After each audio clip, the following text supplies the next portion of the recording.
एक तरफ पाकिस्तान हिंदुस्तान के खौफ में है तो दूसरी तरफ मिडिल ईस्ट के लिए आज का दिन बहुत अहम है। क्या गाजा में पिछले 2 साल से मची हुई तबाही आज थम जाएगी? इसका फैसला आज शाम 6 बजे हो जाएगा। गाजा युद्ध विराम की डेडलाइन का काउंटडाउन शुरू हो चुका है। अमेरिकी प्रेसिडेंट डोनाल्ड ट्रंप ने युद्ध विराम को लेकर जो डेडलाइन दी है वो आज शाम 6 बजे खत्म हो रही है। हमास ने बंधकों को रिहा करने की शर्त मान ली है। ट्रंप ने कहा है कि इजराइल गाजा में वापसी रेखा पर लौटने को राजी हो गया है। इजराइल के इस कदम के बारे में हमास को भी बता दिया गया है। हमास जैसे ही इसकी पुष्टि करेगा, गाजा में युद्ध विराम फौरन शुरू हो जाएगा। गाजा युद्ध विराम और बंधकों की रिहाई को लेकर मिस्र की राजधानी काहिरा में अहम बातचीत होने जा रही है और ये महत्वपूर्ण वार्ता कल होने जा रही है। सब कुछ इस वार्ता पर निर्भर करता है। ट्रंप कार्ड काम आ रहा है या एक बार फिर से फेल हो रहा है, ये वार्ता और हमास के द्वारा उठाया गया कदम और उस पर इजराइल का एक्शन ही सब कुछ तय करेगा। डोनाल्ड ट्रंप ने इजराइल हमास युद्ध को लेकर बड़ा दावा किया। गाजा पीस प्लान पर ट्रंप ने ऐलान किया कि ट्रंप के मुताबिक फिलिस्तीन में 3000 साल से जारी तबाही का अंत होगा। हमास के पास इस वक्त इजराइल के 48 बंधक हैं, जिसमें से 20 बंधक ही जिंदा बताए जा रहे हैं। हमास के पास आज शाम 6 बजे तक की ही डेडलाइन थी। इससे पहले हमास को जिंदा बंधकों की रिहाई और जिनकी मौत हो चुकी है उनकी डेड बॉडी वापस लौटानी है।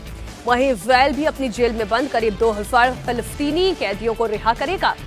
ट्रंप ने यह भी बताया है कि इजराइल ने गाजा पर अपनी बमबारी फिलहाल के लिए रोक दी है।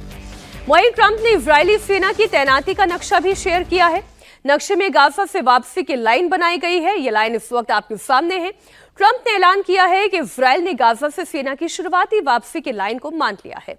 इस नक्शे के मुताबिक सभी बंधकों की रिहाई के बाद ही इजरायली सैनिक दक्षिणी गाजा में करीब 6.5 किलोमीटर, मिडिल गाजा में 2 किलोमीटर और नॉर्थ गाजा में 3.5 किलोमीटर अंदर तक मौजूद रहेंगे।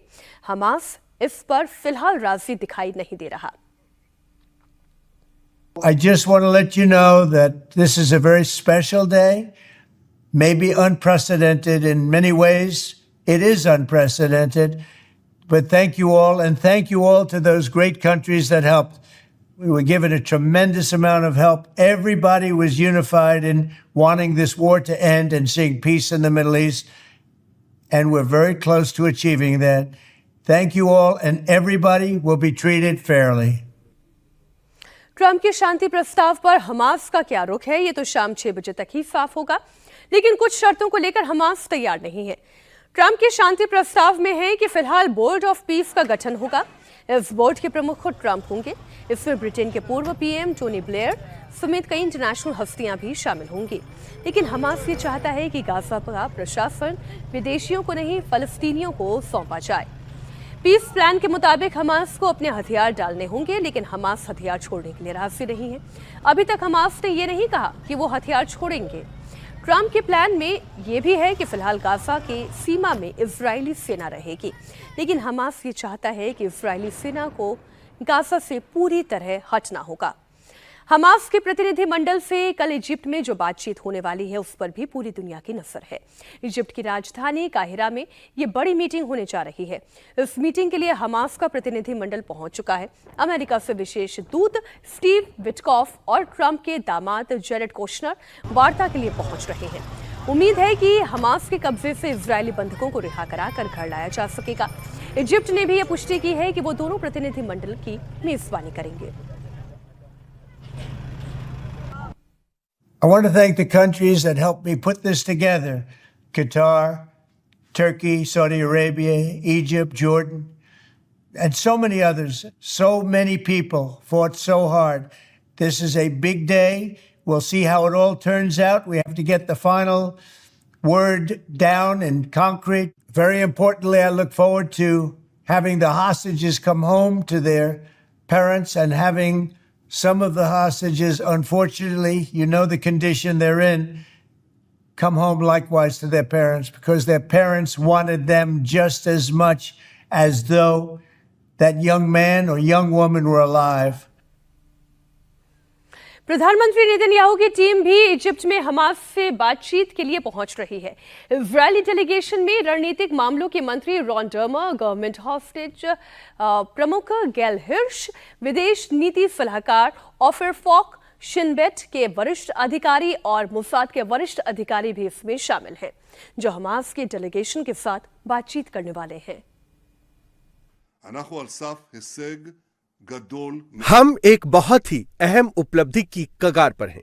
ये अभी अंतिम नहीं है। हम इस पर पूरी लगन से काम कर रहे हैं और मुझे उम्मीद है कि ईश्वर की कृपा से आने वाले दिनों में सुकोट की छुट्टियों के दौरान हम अपने सभी बंधकों, जीवित और मृत की वापसी की घोषणा एक साथ कर पाएंगे, जबकि आईडीएफ गाजा पट्टी और नियंत्रण क्षेत्रों में गहराई तक मौजूद रहेगा। गाजा में इतनी तबाही के बावजूद हमास को अभी तक पूरी तरह निस्तनाबूद क्यों नहीं किया जा सका है, इसके सबूत सामने आ चुके हैं। गाजा में इजराइल सेना को हमास का एक नया टनल मिला है। ये टनल एक अस्पताल के ठीक पास में है। इजराइल सेना के मुताबिक हमास के आतंकी इस टनल का इस्तेमाल करते हैं। हथियार जमा करने के लिए इस टनल का इस्तेमाल किया जाता रहा है। वहीं गाजा युद्ध के खिलाफ दुनिया भर में विरोध प्रदर्शन भी हो रहे हैं। स्पेन के बार्सिलोना से लेकर इटली, पुर्तगाल, लंदन, साउथ अफ्रीका तक लाखों लोग सड़क पर उतरकर प्रोटेस्ट कर रहे हैं। यमन में भी लाखों की संख्या में लोगों ने गाजा पर इजरायली बमबारी के खिलाफ विरोध प्रदर्शन किया।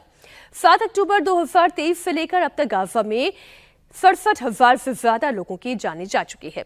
करीब 2 लाख लोग घायल हैं।